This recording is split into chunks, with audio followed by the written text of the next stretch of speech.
want to thank my nephew, Steve. I'm not the big tech person, so he's been helping me get accustomed to the new way of doing business over Zoom. I had 4 meetings yesterday over that, so I'm getting pretty good at this. You are doing very well. Well, first of all, I want to welcome you all formally here.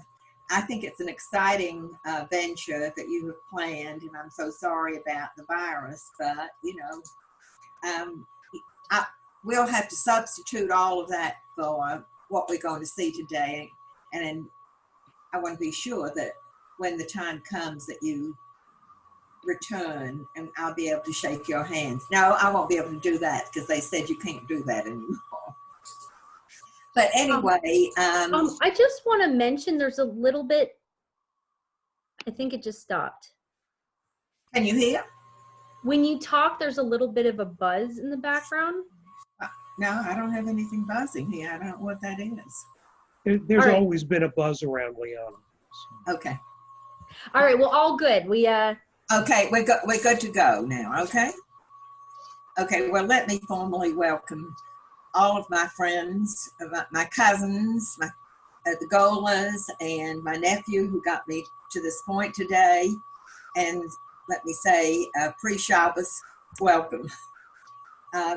Atlanta's an exciting place for many, many reasons. I came to Atlanta in 1951 as an immigrant. I spent the war years in London, England, being born in Vienna, Austria. And we were lucky enough to get away in 1939. I was almost 3 years old, so you can figure out how old I am now. I was 84 in March.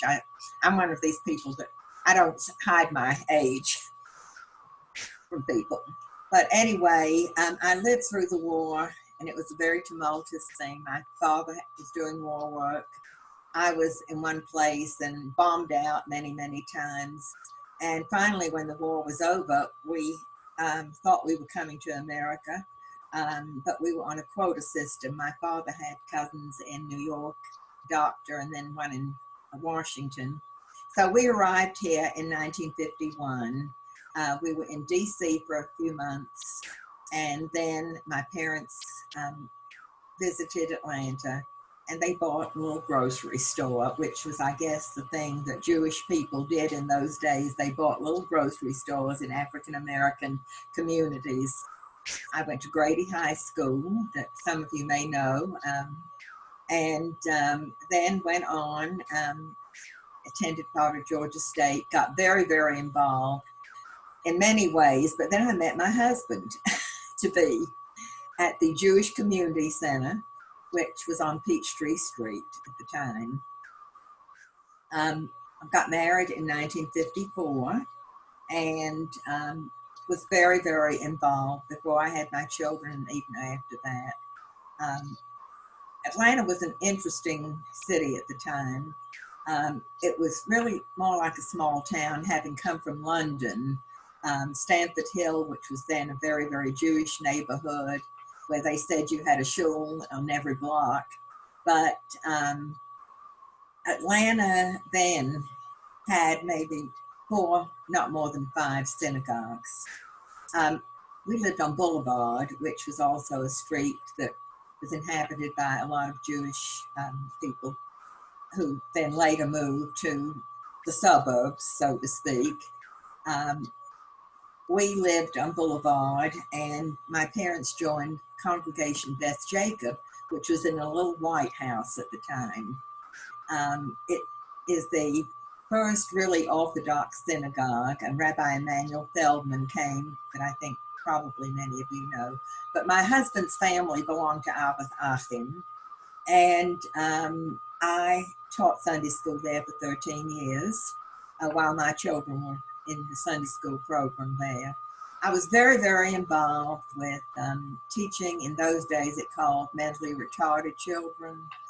And whether you realize it or not, but at that particular juncture, Georgia only taught normal children. So I fought to get the Mandatory Education Act passed, which gives all children an opportunity for education. I stayed very involved in the Jewish community, which I still do. Liana, Yes. I'm gonna mute you just for 1 second. Just to, hello. Okay. Can you hear? I think there's just a bit of a buzzing noise. It says you are muted by host. Unmute by host. What does that mean? You're not mute. I muted you and I've unmuted you. There's just a bit of a noise in the background, but Okay. It's all good. I mean, okay. yes.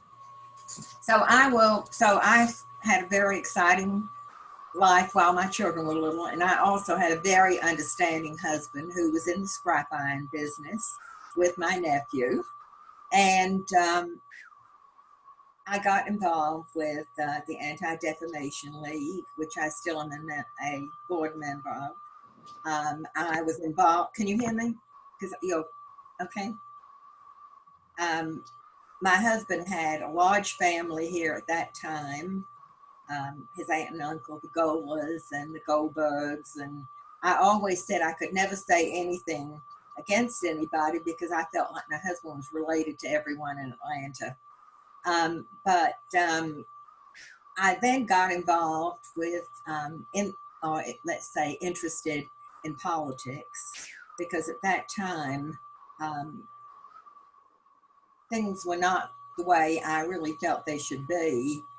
We still had people sitting at the back of the bus, which was something that amazed me. And I always tell this story. I told this at a Martin Luther King program once, that it was right after we had moved here, and it was during the summer, and I got on the bus to go downtown, and I went to the back of the bus. It was very warm and the windows were open. They didn't have air-conditioned buses in those days, and the bus wouldn't drive. It was just sat there. And this lady said, "Well, honey, you've got to go up front." And I said, "Why? I'm very comfortable where I am." Well, they tried to explain to me that I couldn't sit at the back of the bus because I was white. That's a story I tell, but that's how it was when I first moved to Atlanta. Things have changed dramatically. And I guess we're one of the most diverse regional cities in the world now. I ran for office first as a county commissioner, and I guess I was sort of an oddity because I was the first woman to be elected, but I was very lucky that I'd had 3 or 4 years of working with the community. So I had what they called the good old boys, the bankers and the real estate people, and helping me, which was sort of unusual too, they tell me, but I never take no for an answer. But anyway, to make a long story short, I was the first woman elected to the county commission, and the first Jewish person, and I don't think there's been a Jewish person that has served on the county commission. And then after that was on that commission for 10 years. I then ran for CEO, which was a strange form of government, but it was an elected executive, as they call that type of government. So in other words, they told me I was the boss lady, which of course, you know, nice. Then at the time. But so anyway, things were very, very interesting. And then I also, you know, before that, sold some real estate in my spare time during the summers when I wasn't teaching. So I had a little bit of a business background, also working in my parents' grocery store. Amazing. So we're going to turn over to Jeremy, but I wanted to ask you if you'll just share, because you mentioned you know the Cuba family. So if you'll introduce him by hearing about the Cuba family. I will. Cuba family archives at the Breman. I'm great. When I told my nephew I've got 10 minutes, he said, "Honey, that's not going to be enough for you because once you start talking." But anyway, Avadachim and Atlanta has a very philanthropic community. At AA, the Cuba family still is memorialized every year with the book for Rosh Hashanah, the Iska book. And while when I first joined, Mr. Cuba, who was an accountant, CPA, was president over there. You've got wonderful philanthropic people like the Seeligs, who have done so much, and the Masells, and I could go on and on and on. The Davises with the Davis Academy. You have real philanthropists in this area, right? Since at the first, Bernie Marcus and Home Depot just started maybe 25 or 30 years ago, but Bernie and Arthur Blank have been real philanthropists in the community. So I'm very, very proud of what has happened over the last half century. And I say this, you know, the Cubas have made a tremendous difference to AA, which at that time was, I would say, the largest synagogue in the Southeast. Okay. Now we've got over 30 synagogues. So the philanthropy that the Jewish community does, not only for the Jewish community with the Breman Center, and I must say that Mr. Bill Breman was a neighbor of Steve's and my husband's business because he was in the scrap iron and steel business too. As a matter of fact, they were all both on Decatur Street. And I knew Mr. Breman very, very well, and his daughter is still very, very active here in the community. So the Jewish community has really played, in my opinion, a phenomenal role in making Atlanta what it is today. Wonderful. Well, I want to follow up with you because I know we only have 10 minutes with you. I'm going to follow up and I want to hear more of your story, if that's okay. Okay. Thank you so much. It really is an honor to have you here. You are a trailblazer, and I have much respect for you. Well, listen, you're a trailblazer too, and I know your parents are very proud of you. I think it's now the younger generation has got to take over, as they say, lest we forget. Yes, I hope we will. We will. We are. Great. I think. Okay, so with that said, thank you so much. We're going to now turn to Jeremy. So thank you. Thank you so much, Liana. That was incredible. We need to do an oral history with you because that was amazing, the history that you've lived through. We really need to document that in the archives. And that's what I'll be talking about today, is how we document stories like that. And preserve them for future generations so that they can take lessons from them and improve the future. So perfect lead-in. Yes, that was a beautiful lead-in. Thank you so much. Can you please share your contact information with me? I would love to get in touch, and once it's safe to do so, we could do an oral history. And you know, if you have old pictures and documents of your activities, like we would 100% want that in the archive. So thank you so much. My name is Jeremy Katz, and I am the Senior Director of Archives at the William Breman Jewish Heritage Museum here in Atlanta. I'm going to share my screen because it'll be a little bit easier to show you some things. I'm going to be talking just about a brief overview of the museum and the archives, talking about some of the people that Liana was kindly talking about, briefly discuss how we care for materials, and then show you some really cool interactive projects that we're currently working on. You even get to see some behind the scenes things that haven't been released yet, as well as give you a little bit of a virtual tour. We're partnering with Google to do some street views of our gallery. So even though you're not here in person, hopefully this virtual tour will help you feel a little bit closer to us and get a kind of a sense of what our galleries look like. So I'm going to share my screen. And everybody, I was going to say go to speaker view, but that will take you to your screen. Sorry.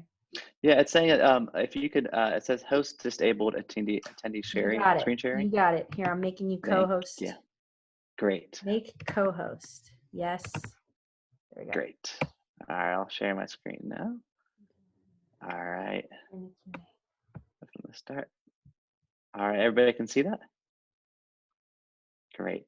Okay, so like I said, my name is Jeremy Katz. I am you know, a full disclaimer, I'm a carpetbagger. I'm originally from Ohio, born and raised there. But for the last 7 years, I've been living in Atlanta. I moved down here for greener pastures. You know, the decline of the Rust Belt, the rise of the Sun Belt is very real. And it's such an, as Liane was saying, it's such an amazing community here in Atlanta. You know, especially during times of crisis like the one we're going through now. I mean, the response has been tremendous. Coming together to take care of our own as well as the greater community has really, you know, made me very proud to be a member of this community.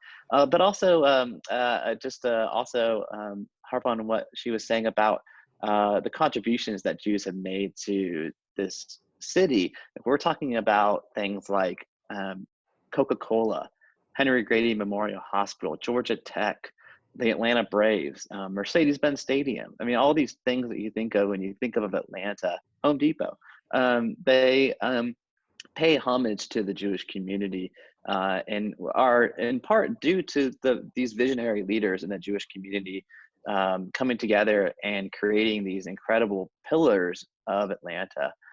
So I do a whole talk about Atlanta's Jewish history. I'll save that for another day. But this will be focused more on the museum since you all can't be here today to experience the museum. And I also want to just say that my brother lived in LA for 8 years and just moved to San Francisco with his wife. She was in rabbinical school there at not HEC, but the other one, AJU. She was at AJU, just graduated from Ziegler. And my brother was director of Hillel 818 for 7 or 8 years. So I've been to LA multiple times, and it's a really fun place. Great Jewish community there too. Incredible. So I hope one day to be back there. I hope one day that y'all will be here in Atlanta. I just want to start by talking just generally about the Breman Museum. We were founded in 1996 by the support of Bill Breman, as well as some other visionary leaders in the Federation in particular, David Sarnat, Jane Levy, Sandy Berman, who came together and realized that there's an exhibition that was done that was at Emory University about Jewish life in Georgia, celebrating 250 years of Jewish life in Georgia. And people realized that there really needed to be a permanent home for this exhibition and a place where we can collect and interpret Jewish history. Obviously, all these amazing contributions, even Jewish life in the South started in Georgia and Savannah in 1733, the third oldest Jewish congregation in the country down in Savannah. So some really unique, amazing history here in Georgia and particularly in Atlanta. And so the Breman Museum was founded, and we kind of rest on 3 pillars: the WEINBERG Center for Holocaust Education, the Cuba Family Archives for Southern Jewish History, and then our just kind of general exhibitions, events, and programming. And our mission is to connect people to Jewish history, culture, and arts. So we'll talk about a little bit about the new normal and how we're doing that virtually towards the end of the presentation.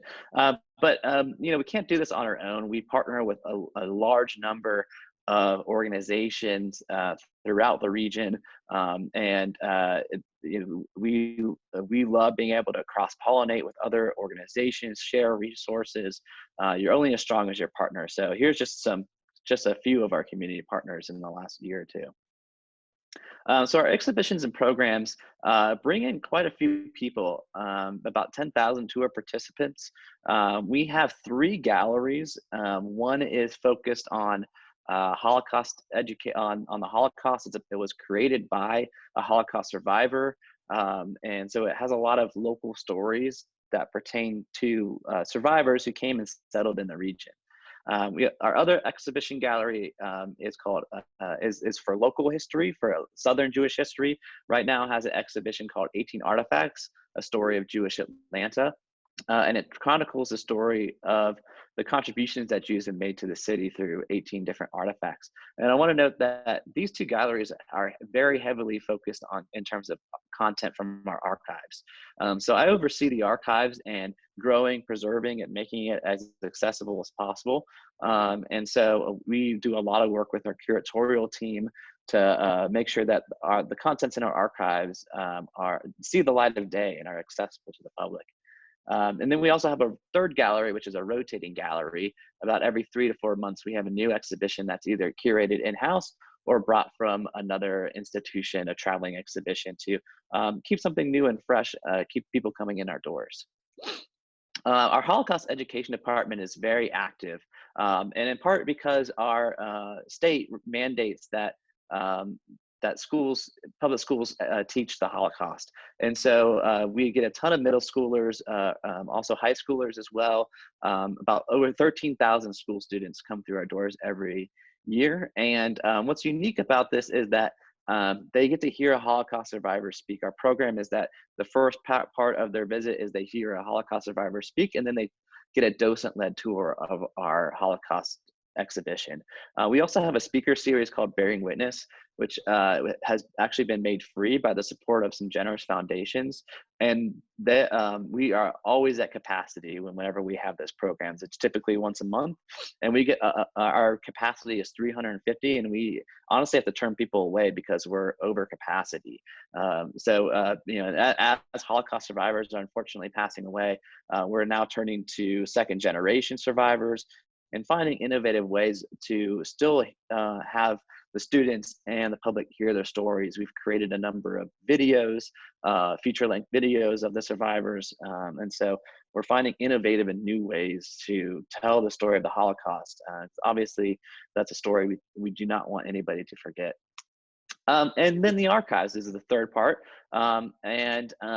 You're seeing a lot of numbers in front of you. What I want you to take away from this is that our collections are incredibly diverse, not only in terms of format. We have photographs, documents, three-dimensional objects because we support the museum and the exhibitions. And also as well as a large oral history collection, which we'll talk about in just a few minutes. But we also have a very diverse range in terms of content. We want to make sure that the archives reflect the diversity that exists within the Jewish community. And Atlanta is a very diverse Jewish community. It has Sephardic Jews, Ashkenazi Jews, Mizrahi Jews, LGBTQ Jews. And so we want to make sure that the community that exists in reality also exists within the archives, so that future generations get a complete picture of what the Jewish community looks like today, and so they can learn from it and hopefully apply the values that we're assessing and growing on every day to their lives. And so we also do our own programming as well, which we'll talk about a few of the speaker series coming up. But we have very humble beginnings. So somebody mentioned Sandy Breman. This is a picture of my predecessor, Sandy, in the archives. Actually, the archives is the oldest component of the museum. We were founded in the mid-'80s, by the Federation as the Jewish Community Archives. What started in the closet of the Federation has now grown into the largest repository for Jewish history in the Southeast. And that's greatly in part to Sandy and all the amazing work that she did over a course of almost 30 years. And so when the museum was founded in the mid-'90s, the archives was transferred under the auspices of the museum. So that's why we're all under that umbrella of the Breman Museum today. And Sandy is still very active at the museum. She volunteers. She's actually curating an exhibition that's planning to go up later this year called History with Chutzpah. So she's still amazing and is a wealth of knowledge. So I'm eternally grateful for her and for her support and her knowledge. And we really are the main repository for Jewish history in Georgia. In 2015, we absorbed the Savannah Jewish Archives, which was 200 linear feet of records from Savannah and Chatham County, which we had never collected before because Sandy respected the Savannah Jewish Archives and their collecting territory, but they were looking for a new home. They were on deposit at the Georgia Historical Society and looking for something more permanent, something more accessible. And so they decided to transfer their records to the archives at the Breman. And that really cemented us as the main repository for Jewish history in Georgia. And that really helped increase our diversity in terms of time range as well. We didn't really have any colonial history up until then because the colonial history was in Savannah. But after we received the Savannah Jewish Archives, now our history really tells the full story of Jewish life in Georgia from colonial to the present day. But we also do a lot of collecting throughout small towns throughout the state. But really our main collections come from Atlanta and document Jewish life in Atlanta. But we also collect throughout the periphery states as well. We have some records from North Florida, quite a few records from Alabama, some from Tennessee, from Chattanooga, and a little bit from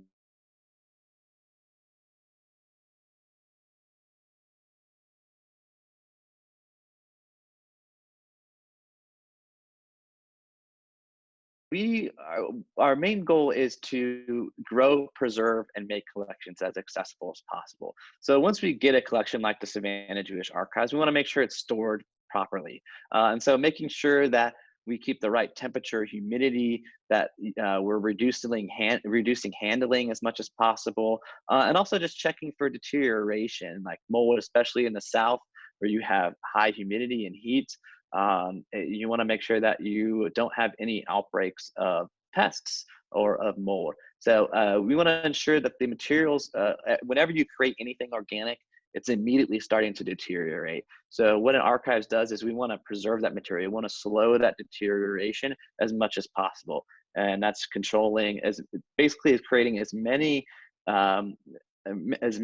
different barriers between the environment and that in those materials. So putting materials in acid-free folders and acid-free boxes, and controlling the temperature and the air inside the building are some of those ways to create those barriers. So some common forms of deterioration that we come across quite frequently. This is a public service announcement. Please do not ever put Scotch tape on anything that you want to preserve for any long period of time. Also, never laminate anything that you want to preserve for a long period of time, because that will permanently bond that adhesive to the wood pulp of the document, so the paper. So also metal fasteners, make sure that you're using stainless steel, or that you're putting a piece of paper as a barrier between the actual metal fastener and the document. Also newspapers. People don't realize that newspapers are extremely acidic. They're printed on rag paper. That's why they're so cheap to purchase, because it's printed on the cheapest paper possible. And so that's why newspapers yellow over time. That's the acidity within the actual paper itself migrating and causing the paper to deteriorate and disintegrate. And even just putting a piece of newspaper up against another document, you'll actually see the stain from that acid migrating to the other document. So if you have newspapers, photocopy the clippings, put them on acid-free paper, or if it's a really sentimental newspaper, or you want to keep the original, do some interweaving with some acid-free paper to help slow that migration of that acid. Also rubber bands. People don't realize this, and I didn't know this until I went to grad school for archives, and I came across this myself, that rubber bands, they literally turn into like a black carbon sticky mess, and it stains whatever it touches, and it's hard to get off. So again, public service announcement, do not put rubber bands on anything that you want to preserve for a very long time. I also want to make sure that you unfold. Yeah. Just one question, and I was wondering this too. What about digitizing the materials? Yeah. Oh, that's a great question. Digitization is a great way in terms of preserving materials.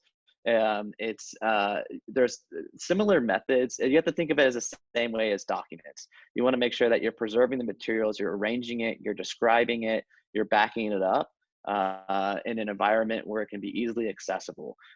So the one thing that I could tell you about digitizing records is that make sure that you're scanning it at a good resolution. If you scan it at a low resolution, it's not going to be versatile in the future. If you want to ever blow it up, put it in a book, if you ever want to print it, it's going to be grainy and blurry. So make sure you scan things at least 300 DPI, honestly, even 600 DPI. DPI stands for dots per inch. So you're going to get a really high resolution scan. The other thing that you want to do is make sure that it's in a format that is very versatile. So for images, make sure you use JPEG or TIFF. Those are widely accepted and easy to open with lots of different software programs. If you're working with documents, I recommend putting them in PDF. PDF is very versatile. There's even an archival form of PDF that you can convert your PDFs to. It's called PDF-A. And that document can literally open itself up without any other software. Because technology is constantly changing, you want to make sure that you are creating versatile records that you can open with lots of different type of software, particularly software. Software constantly changes as it's being updated with later versions. I'm sure you've seen this where you open an old Word document or a past perfect document or any of these old word processing documents, it won't open it properly. So making sure that you are staying on top of the versions, making sure you're creating these versatile files that you can easily migrate to a new system, and then also back it up. I recommend backing it up on multiple hard drives, or I also back up a lot of my files on the cloud. We have for the archives, we have a Dropbox account that we use to back up a lot of important records. It also makes it great right now because I can access all that material that I backed up in the cloud virtually and remotely. So while I'm working from home, I still have access to a lot of the files that I need to work. Does that answer your question? It's more about making sure the files are very versatile, high resolution, and backed up in multiple places. Great. So when we get a new collection in, this is actually a real picture on the left there. These are unprocessed records. Literally just, it looks like someone swept their desk into a box. And then on the right is what archivists do. We arrange and describe the materials into very beautiful and organized acid-free folders and boxes. And then we take that inventory and we put that inventory online. And actually, I'll show you our behind-the-scenes sneak peek of our new catalog system and get an idea of what this inventory looks like when it's done. So we actually publish that inventory online so researchers know exactly where the materials live. So I'm really excited. And now that we got the housekeeping, the general overview of the museum, and what an archivist does, because honestly, when I say that I'm an archivist, half the time people ask me what buildings I design, and I have to tell them, no, I'm an archivist, not an architect. So I'm glad I got that out of the way, and now I can go on to some ongoing projects that are very exciting that I'm really looking forward to sharing with you all. So first one is that we have a massive oral history collection, over 1,300 interviews. And in 2013, when I started the Breman Museum, we started an initiative to make these oral histories as accessible as possible. These are stories that talk about what it was like through a personal lens of what it's like to be a Jew in the American South. So I'm going to click on this, and I'll show you some examples of our oral histories. This is our oral history page on our website, and we have over 400 oral histories available on our website. These are all transcripts, and I'll show you one. Here's, for example, Sanford Orkin. Orkin, you may have heard of from the Exterminating Company. Actually, they had their headquarters here for many, many years. Actually, their headquarters is still here, but it didn't originally start here, but they moved here soon after they started. And so you'll get a general overview of the person, the date, all the metadata information, a biography, and a scope of the interview. And then you can actually click on the transcript itself and actually read through the interview. And what's unique about these interviews is that we actually even footnote the different terms that come up in the interview. So if you are a person that has no related background to this story or to Jewish history or to Jewish religious terms, we will footnote those, and so that you are more, it gives the context to the interview. So this looks like it footnoted Otto. My father's name was Otto. So then we footnote Otto Orkin was so-and-so. He founded Orkin by selling rat poison door to door. So it gives the context of who these people are, these things that they're talking about. Even y'all, we footnoted y'all so people understand what they're talking about. So these transcripts are incredibly versatile. It makes history available to the masses, because somebody who has no knowledge of this can come in and learn more from our oral history collection. So they just go onto your website. Anybody could go onto your website to access? Yes, exactly. Anybody can go on our website and access this. I'll show you where you can, and we'll do a lot more of this in just a few minutes when we talk about other things, but it's through our research section of our website. And if you hover over the archives, you can see the finding aids. You can ask the archivist. You can go to our collection catalog, which I'll show you in just a minute, and our oral histories. And that's how you access all the different oral histories. You can actually search throughout our oral history collection as well up here. If there's a particular topic or date or subject that you want to look up, you can do that there and see which oral histories relate to that. So that's a really amazing project. We've been able to get roughly about a third of our oral histories available online, and we get amazing support from the Taylor family, which is an old family here in Atlanta. Esther Taylor helped start Planned Parenthood in Atlanta. Just a really amazing support from them to make this collection as accessible as possible. Another really cool project that I want to share with you all is Moments in Time. This project we actually just inherited the last year, and we just created our new series of videos called Moments in Time through the Breman Museum. Play this video for you. So we just created a series. The project is over 200 videos from over 50 different interviews, and they are roughly like 2 to 3 minutes in length. And this is, so they're all arranged in kind of chronological order in which we uploaded them. So we just uploaded these 6 with Rabbi Alvin Sugarman, who was a local rabbi. Now he's Rabbi Emeritus at the temple. So we just uploaded these 6 with him, and he's talking about mental health in the Jewish community. We're actually launching this next month in partnership with the Blue Dove Foundation, which works on mental health in the Jewish community. But we have over 200 clips, and these are diverse across the Jewish community. And it's an arm of our oral history project. We were talking about video interviews and then breaking up those interviews into 2 to 3 minute clips on particular topics.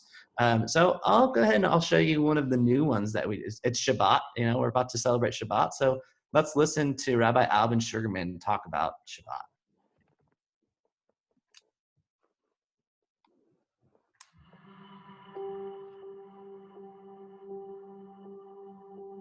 The concept of Shabbat, of pulling back, of letting go, of taking a deep breath, a 24-hour deep breath. I think it's one of the most healing, Shabbat Menucha, the Hebrew term Sabbath rest, one of the most healing balms or salves or medicines, if you would, or it is truly a gift from God, the concept of Shabbat. And sometimes it's hard to follow that concept, but once we get in the habit, I had a rabbinic colleague, a student, and the minute the sundown hit, he would take off his watch. Sounds bizarre, but it wasn't, because he was on Shabbat site, Sabbath time. And personally, I try to just, stop.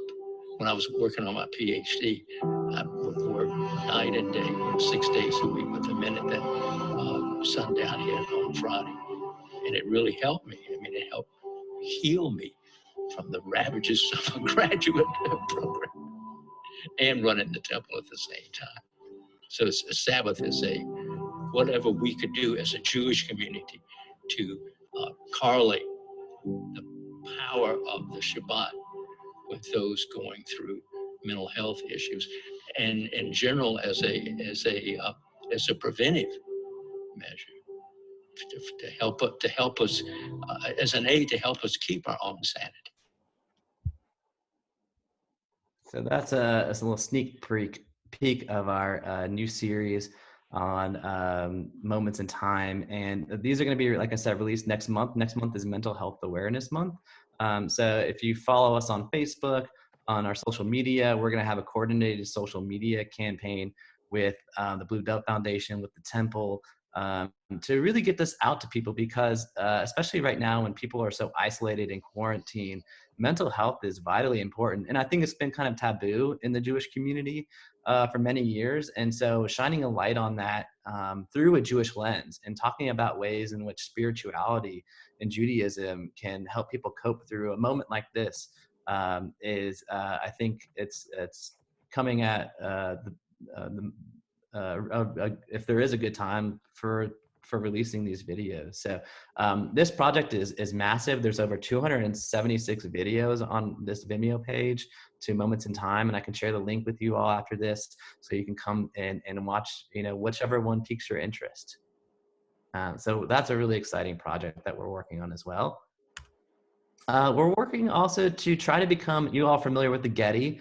We're trying to become the Getty of Southern Jewish history, and trying to digitize and make as many photographs available online as possible. And we're doing that through lots of grant support. Actually, in the last 2 years, we received almost $100,000 in support to do this.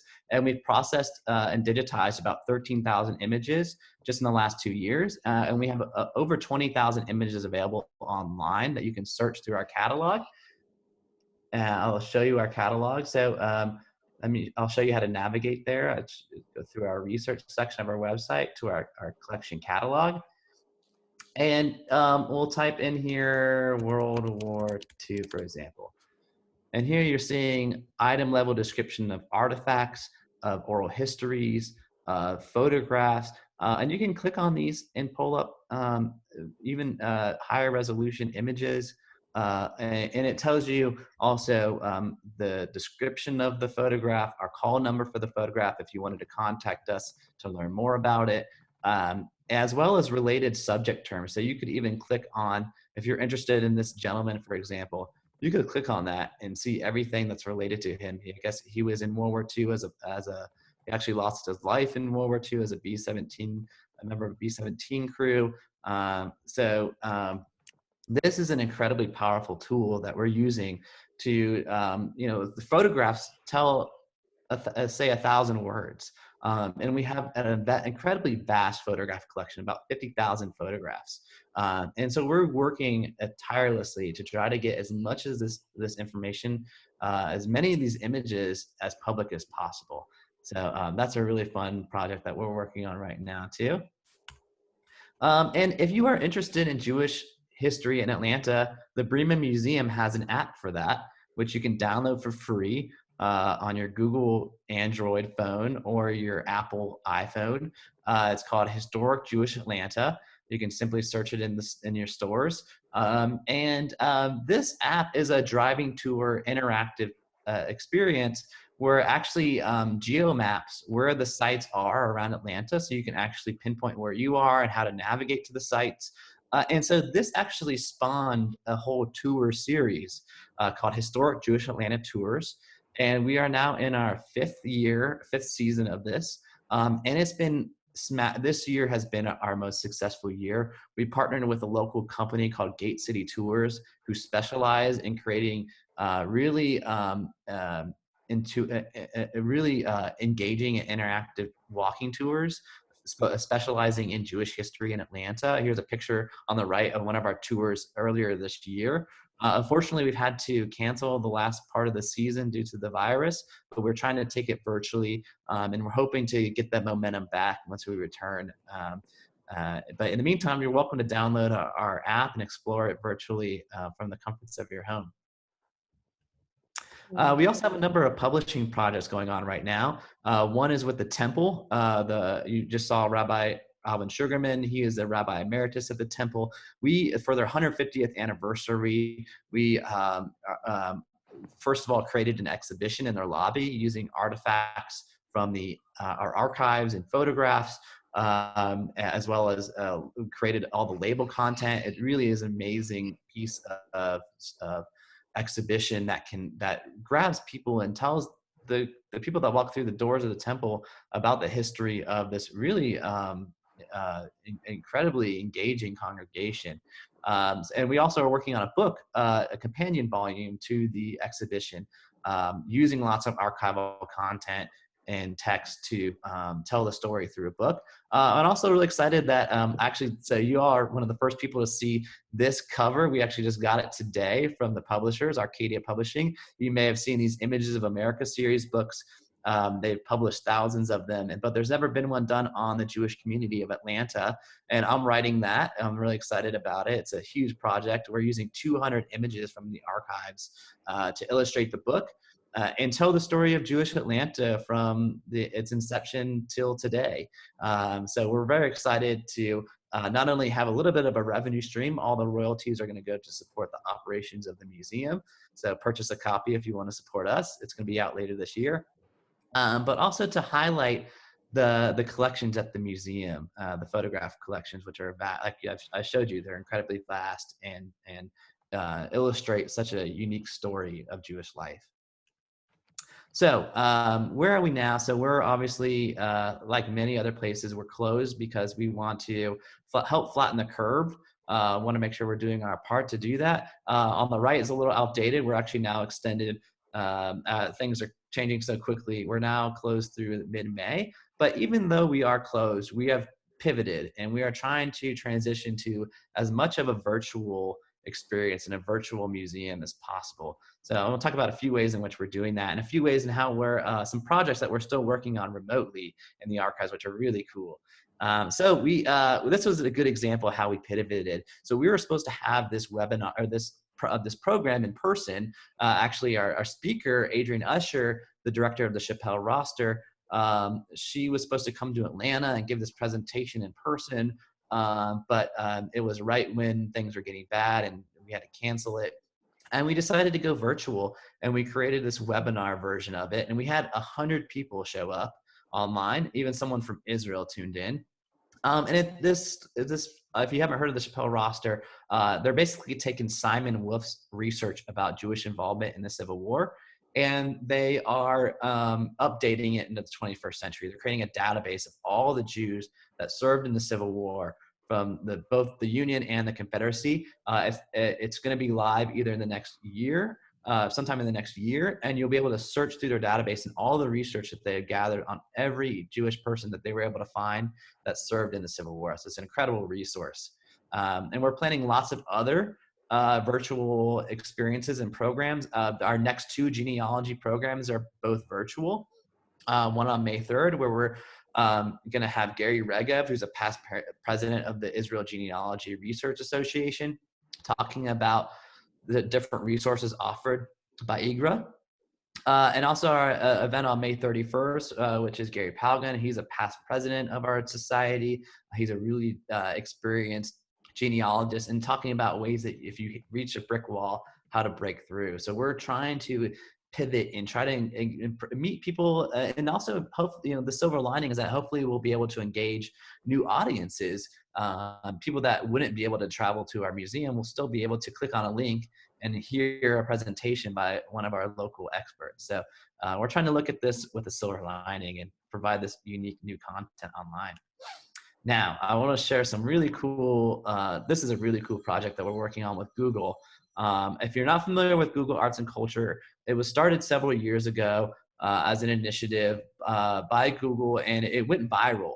I don't know if you were familiar with this app that they created that turned your picture into a painting, or it found your doppelganger as a painting in an actual painting in an art museum. And it was a viral sensation. People were posting pictures of themselves with the picture that the portrait that they most looked like. And so Google Arts and Culture has been really growing over the years, and they've done a number of rollouts. And so they're doing a rollout about Atlanta. So I'm going to click on this so you can see what this is going to look like. It's not yet a rollout, so you're seeing behind the scenes here. But this is what the page is going to look like. And eventually we're going to be featured as one of the locations on the Atlanta rollout page. We'll have exhibitions. We'll have items that you can search through either by timeline or popularity. And I want to show you what our page is going to look like. So this is a preview of our Google Arts and Culture page. And what's unique about it is that we can do online exhibitions, which I'll show you here in just a second. We also have get to showcase artifacts and pictures from our archives in high resolution.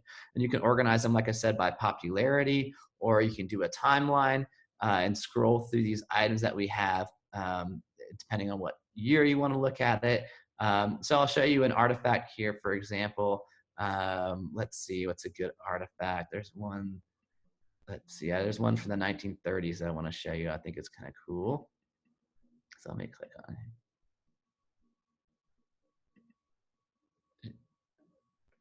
Yeah, I'm trying to find this particular artifact that I think is really cool, but oh, here it is. So this is a bottle cap from the first batch of kosher Coca-Cola. Coke was not kosher until 1935 when Rabbi Tobias Geffen a local rabbi, gained access to the coveted recipe, to the highly guarded trade secret of Coca-Cola. And he eventually deemed kosher after telling them to supplement their animal glycerin for vegetable glycerin. And this is what we have. This is one of the first batch, and you can actually see this is so high resolution that you can actually zoom in and see his inscription on the bottle, deeming that Coca-Cola is kosher. So this is a really cool tool. Now I want to show you some of our online exhibitions. This one in particular is really neat. This is using Google Street View to virtually tour our exhibition. So we've done a couple of our exhibitions this way. And so this isn't live yet for the public, so I'm giving you guys a kind of a sneak peek. So I mentioned one of our exhibitions is called 18 Artifacts. It's a story of Jewish Atlanta, and it's told through 18 different artifacts chronicling Jewish involvement in growing the city from a small little railroad town into this international metropolitan area. And what's really cool is that you can literally stand in the gallery virtually and use, I mean, I'm sure you're all probably familiar with Google Street View a little bit, so you can click on these arrows. So if you were at the museum like you all were supposed to come, you would have been standing here at the beginning, at the entrance of the exhibition. You would have been seeing these artifacts. You would have been able to read the text of these different artifacts and actually even zoom in on them and get even a closer look on and using this amazing virtual technology to at least get a sense of what these exhibition looks like. So I'll go over here. You can we'll go look at, this is an apron from Home Depot, one of the first aprons, one of the early associates of Home Depot. This is a dress from Driving Miss Daisy that was used in one of the early productions of the play. This here is a torch from the Olympics in 1996. So even though you can't really read every single thing, at least it gives you a sense of our gallery, of what artifacts we have on display. You can kind of walk around a little bit and get an idea of what we're all about. This is one of my favorite objects here. This is a mess cup from World War II, and there's little engravings on the mess cup that were made by its owner, who was actually a Holocaust survivor who came over in 1938 and then enlisted in the military in 1941, went back to Germany and fought against his, in his homeland, and was 20 miles from his hometown. Over here is a piece of rubble from the temple bombing, actually, is a actual piece of rubble from when that pivotal moment in Atlanta Jewish history, Atlanta civil rights history occurred. So this virtual tour gives you a really cool kind of sense of the gallery, of the objects that are in it, and just kind of gives you a sense of who we are too. So this is a really cool tool that we're very, very excited to launch. I'll show you a couple other neat things. This is actually another version of 18 Artifacts that we did. This is what a lot of the other exhibitions will look like. I'll preview it for you so you can actually scroll through, learn about Atlanta, these different artifacts. So this is a little bit different version of that, a little bit more legible, if you will, being able to see these artifacts in high resolution. And so here's the mess cup I was telling you about, and the engravings that he did in the different places that he visited with his name here. London, you can see there. So I mean, this is a really, really powerful tool that is using high resolution imaging to help the museum go virtual, and it came at a perfect time. I mean, we've been working on this for probably about 10 months, and we're all ready to go. We're just waiting on Google to launch the Atlanta rollout. So we're very, very excited to be a part of that rollout and to have a much more virtual presence on the web, help build our digital identity. So that's a really fun project that we're working on. We're also working on an entirely new collection catalog system. So the catalog system that I showed you with the photographs, that is actually going to eventually change later this year. We are updating to a brand new collection catalog system. Believe it or not, the system that I showed you is 20 years old. It's outdated. And so we got a very generous grant from the Breman Foundation to migrate to some of the newest and most innovative collection catalog systems in the country. One that was developed by, both were developed by funding from the Mellon Foundation, and being adopted at institutions like Yale, Harvard, Georgia Tech, Georgia State. All of these institutions are adopting these systems. And so our content will be able to speak to each other because it uses the same virtual language. So we'll be able to easily share our content with the Digital Libraries of Georgia, with OCLC and other repositories. So I want to show you what our pie in the sky is, what we're trying to get to. This is called Bento Space. It was designed by the Litchfield Historical Society. And this is one front-end search portal for all of their archival content. So I can type in here, maybe wagon or something, just some random term. And it's gonna search through both their archival content, their finding aids, as well as their item level description. And so I can click on this and get a catalog entry of what this item is in a very clean, easy to read way. And I'll also show you, this is Yale's example of archive space. And I want to show you what our instance is looking like.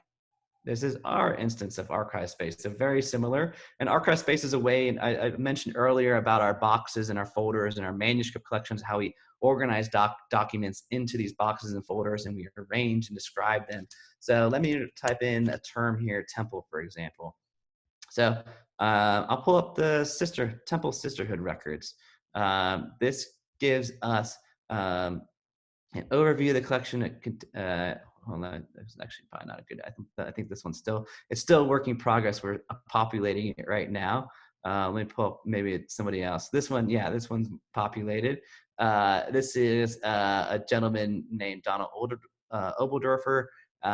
He was very active. Actually, he helped start Ballyhoo, which was an annual dance in the Southeast. If you ever seen Alfred Urie's play Last Night at Ballyhoo, Alfred Urie wrote the trilogy Last Night at Ballyhoo, Parade, and this most famous one, Driving Miss Daisy. He helped start Ballyhoo, this gentleman. And so you'll see here an overview of the collection, subject terms that I can click on to go to different other collections that relate to that. And then I can even go into the container inventory. I see there's a box here, and I can actually see the boxes and the folders and the inventories. So I know that if I'm looking for Ballyhoo, for example, there's a folder on Ballyhoo from 1931 in there. There's a biography of Donald Obeldorfer in this box. So I can come and talk to any archivist that's working at the museum and say, hey, I want access to manuscript 23, box 1, file 5. I want to learn more about Ballyhoo. And I just want to mention, we actually did a play reading of Last Night at Ballyhoo. Is that? Yeah, uh-huh. By Alfred Urie is his name. We brought in a Christmas tree and put it in the corner, and then had which we've never done before. But it's part of the set and experience, because from what I understand, a lot of Atlanta Jews did have Christmas trees.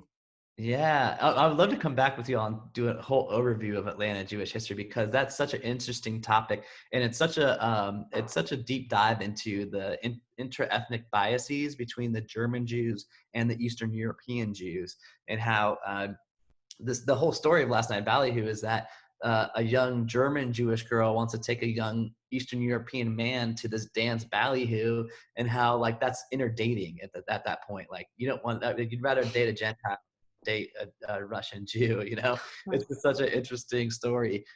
So being like researching these types of topics, people are going to be able to go into our catalog and be able to see alongside each other. So if I search Ballyhoo, I would see the archival content here. I would see the museum collections here in one public portal. So that's a really cool system that we've been able to work on remotely, because it's all cloud-based and web-based. So actually my colleague at the museum, our other archivist, is working basically full-time on populating the catalog system that I just showed you and entering all those finding aids from our old site into our new site.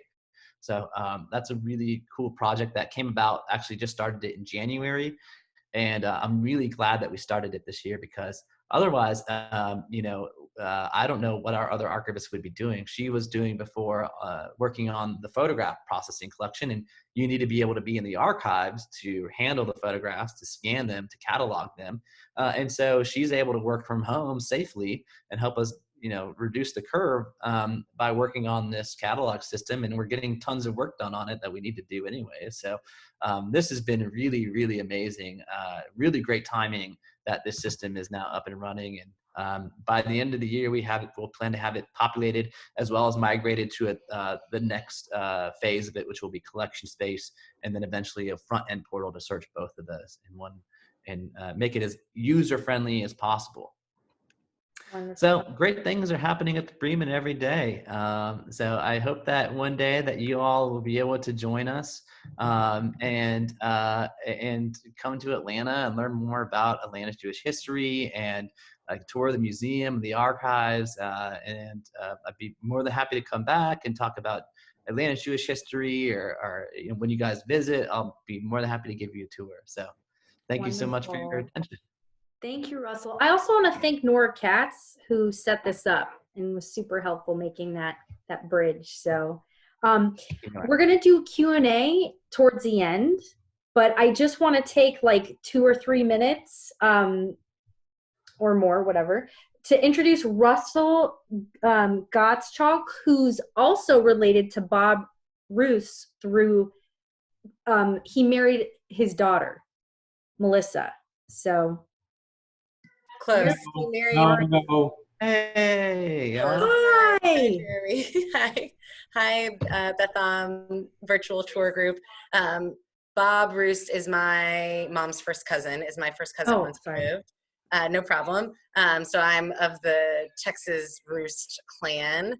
And my husband, Russell, hello. This is our son, Irving. Russell, yep, we're friends with Jeremy. Nicely done, Jeremy. We joined for the last 20 minutes or so of your presentation. Exciting stuff happening. And Russell actually has the Jewish Atlanta app on his phone. So he pulled that out when you were showing us that. Yep. But yeah, Russell is the founder and former director of the Atlanta Jewish Music Festival, and now actually works at the Federation. And when they're in the office, shares a building with the Breman. And I'm going to take Irv and play with the Russian nesting doll, and Russell will tell you a little bit more about Jewish Atlanta. And tapping in. Thank you for joining us, Mimi and Russell. You too, Bob. Nice to see you. Thank you for the opportunity to share a little bit about Jewish Atlanta and my experience with the Atlanta Jewish Music Festival. Hi, Jeremy. Good to see you. And hi to everyone else. Hi, Bob. Hi to the whole crew. It's a shame that you weren't able to be in Atlanta this month, but hopefully you can be in Atlanta at some time in the future. I don't know how much background you've gotten, so I'll kind of start at the beginning. I founded the Atlanta Jewish Music Festival in 2009, so it has been about 11 years or so since our first year. And I found that it is an opportunity for people in my age demographic, young Jews living in Atlanta, to connect with other people like them. I actually interned with the Atlanta Jewish Film Festival in college and a couple of years after college, and modeled the Jewish Music Festival on the successes and best practices of the film festival. The film festival was founded in the year 2000, so it just recently celebrated its 20th anniversary. I think it's the most successful thing in Jewish Atlanta. I don't know if Jeremy, if you would disagree with that, but I think what Atlanta Jewish Film Festival does in terms of uniting community, getting people to talk about how they celebrate their Jewish identity, and connecting with people outside of the Jewish community through Jewish content, I think it's really commendable what the film festival has done. Largest in the world, right? It is the largest Jewish film festival in the world, yeah. And it's actually bigger than the Atlanta Film Festival. So in terms of film festivals, it is impressive for our community. And so I was really fortunate to know Kenny Blank through my relationship with Professor Matthew Bernstein at Emory University, and interned with him my senior year of college, and then worked with him part-time and decided to kind of took the crazy idea to found the Jewish Music Festival as a sibling organization of the film festival. Still thinking about Jewish culture as a way to unite the community, connect with people like yourself and also the non-Jewish community as well through Jewish culture. But it was intentionally meant to the younger demographic. The average age of the film festival attendee is in my parents' demographic, and concerts are something that really resonate with people in the millennial demographic where I find myself. So we launched in 2009, started doing programming the following year. And I grew the festival from a one-day event when I started the first year to now a year-round program. And there is now a successor, Joe Alterman, who's been running it since 2018. I left it about 18 months ago. I think the thing to point out with the music festival is that it really just goes to show how strong the Atlanta Jewish community is, and also how vibrant it is. I think Atlanta is unique in a Jewish community, and I apologize, Jeremy, if you touched on this earlier. We are a very transient community, so compared to other communities, we don't have some of the same hang-ups of certain, long-standing communities. We're able to kind of innovate and invent. And I think that we have a lot of new blood in the Atlanta Jewish community, just considering it is sort of a community where you have people come in and stay for a few years. You have people move as well. And so the Jewish Music Festival has had success growing because I think people really like connecting to Jewish culture, and because it's an Atlanta community that embraces new ideas. Were there any, I'm checking the chat now. I don't know if there are any questions or if there's something that you wanted me to touch on that I haven't. Yeah, let's open it up for the Q&A. Okay, well, are there any questions specific to Russell? Raise your hand. Hold on, I can't see everybody.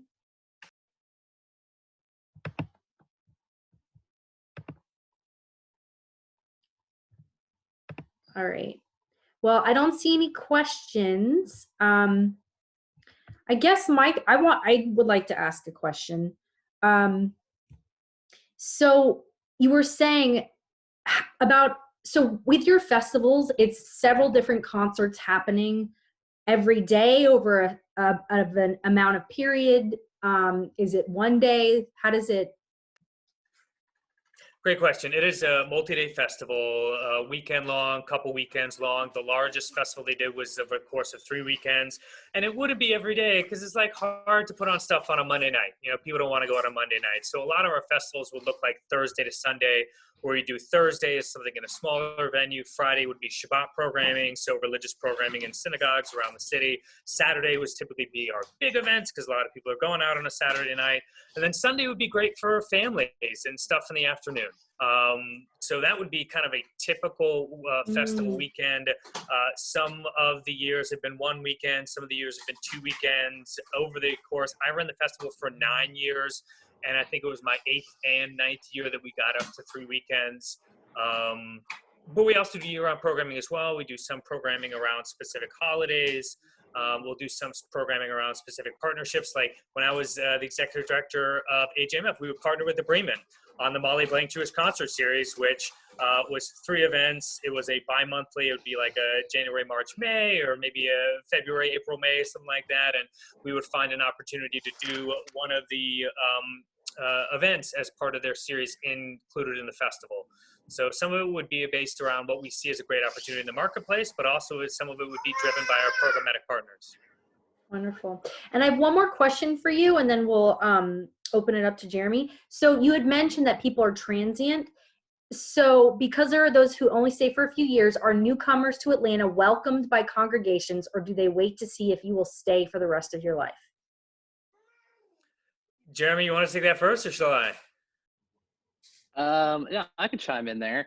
In my opinion, Atlanta is a very transient town, but the synagogues are very engaging, and they want to attract especially younger folks to the synagogues. I think that's kind of been, membership is always a tough thing with younger generations, because we're so used to kind of the subscription services now.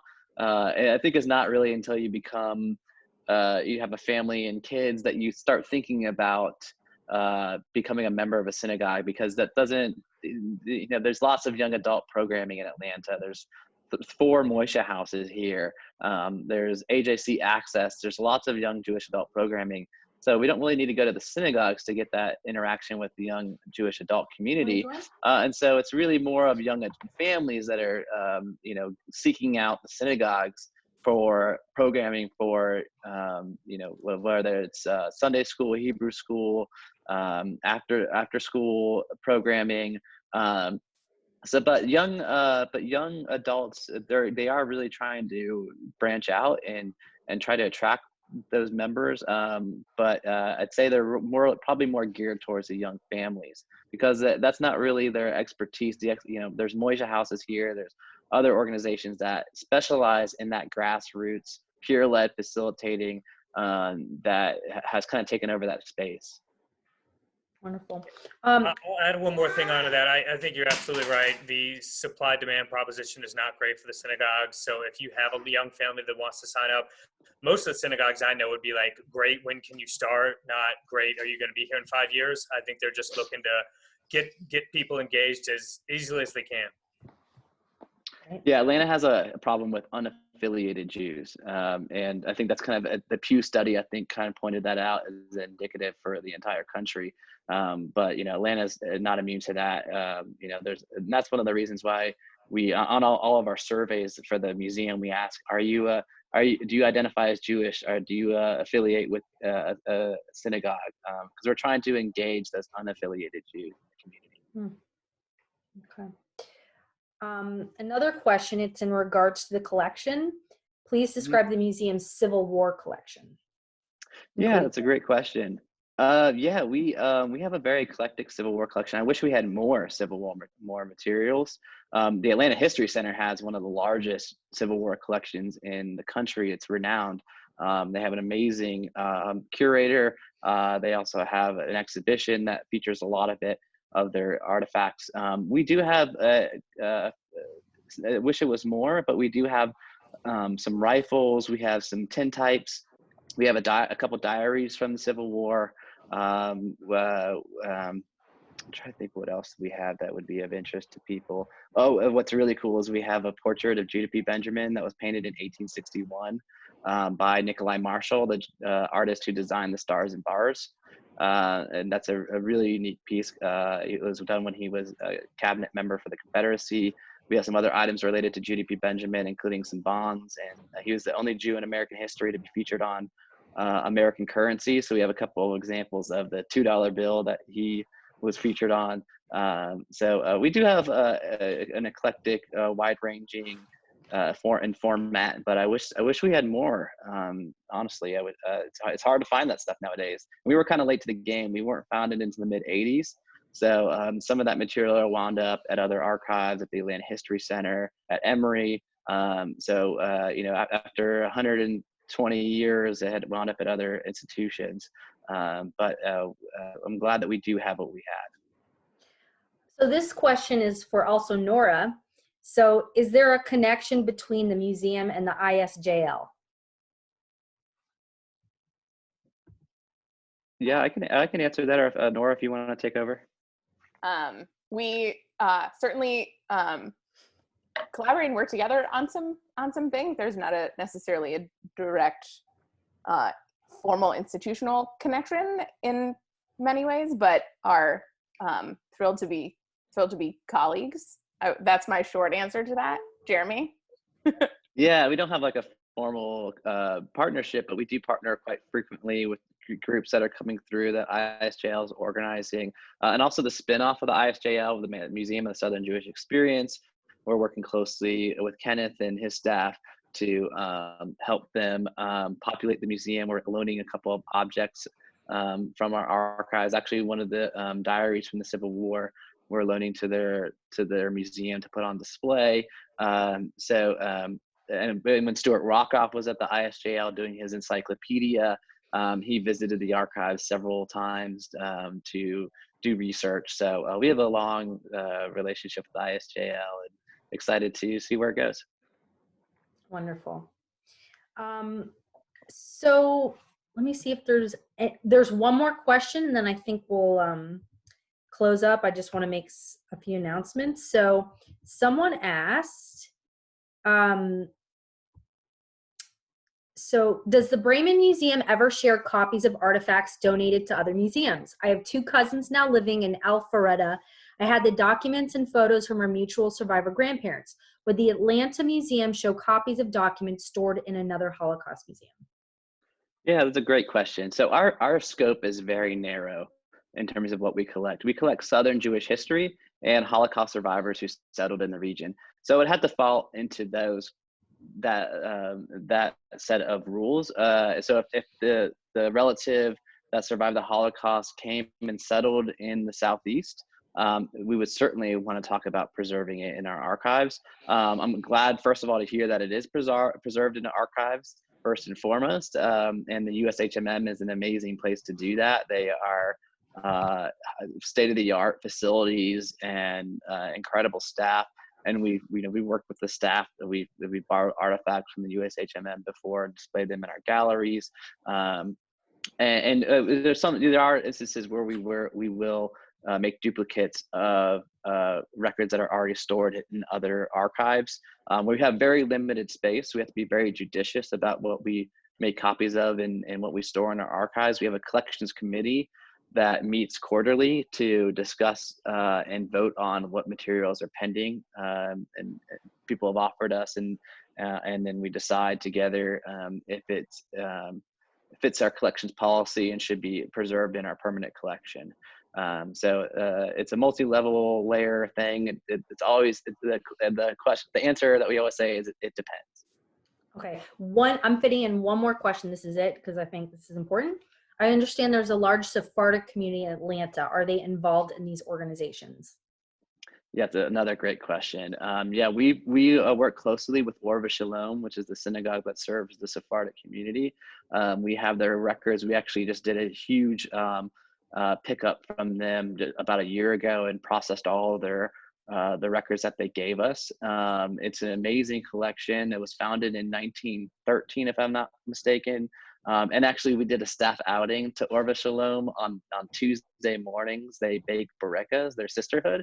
And so our staff baked barekas with their sisterhood. And we put a plug in saying, if you have this history in your house, because sometimes, if you were involved with the synagogue, you have binders of minutes and things that you have in your closets, basements, attics. And we're trying to actually find a picture of their original synagogue on Capitol Avenue back when the congregation first started to include in the book that I was mentioning.